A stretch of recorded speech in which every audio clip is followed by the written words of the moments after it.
hi friends इनकी और सूपराना टेस्ट्ला कालीफ्लावर पटाणी कुर्मा தான் செய்ய போறோம் ஒரு panல 2 டீஸ்பூன் தனியா 1 டீஸ்பூன் சோம்பு 1 டீஸ்பூன் ஜீரகம் 2 பட்டை 2 கிராம்பு இது நல்லா ட்ரை ரோஸ்ட் பண்ணி பவுடர் பண்ணி எடுத்து வச்சுக்கோங்க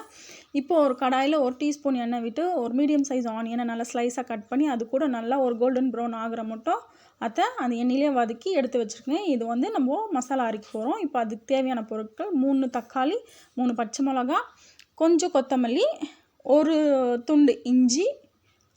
4-5 பல்லு பூண்டு ஒரு 3 பீஸ் தேங்காய் இது போதும் இந்த மசாலாவை நம்ம ரெடி பண்ணி அரைச்சி வச்சாச்சு இப்போ ஒரு கடாயில தேவையான அளவுக்கு எண்ணெய் விட்டு நம்ம அரைச்சி வச்சிருக்கிற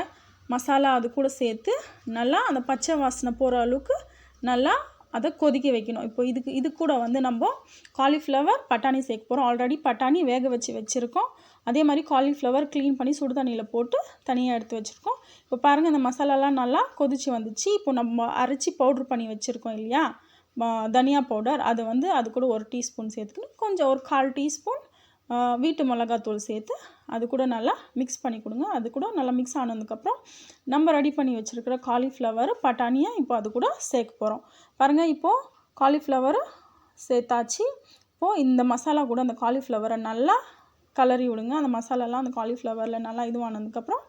நம்ம வேக வச்சிருக்கிற பட்டாணி இது கூட சேர்க்க போறோம் இப்போ இது கூட வந்து தேவையான அளவுக்கு உப்பு தண்ணி சேர்த்து நல்லா கொதிக்க வச்சு எடுத்தா நம்ம சூப்பரான காலிஃப்ளவர் பட்டாணி குருமா ரெடி இது வந்து தோசை இட்லி சப்பாத்தி பூரி எது கூட வேணாலும் வச்சு சாப்பிடலாம் சூடா சாதத்து கூட பிசைஞ்சு சாப்பிடலாம் சூப்பரா இருக்கும் ட்ரை பண்ணி பாருங்க மறக்காம நம்ம சேனலை Subscribe பண்ணுங்க Thank you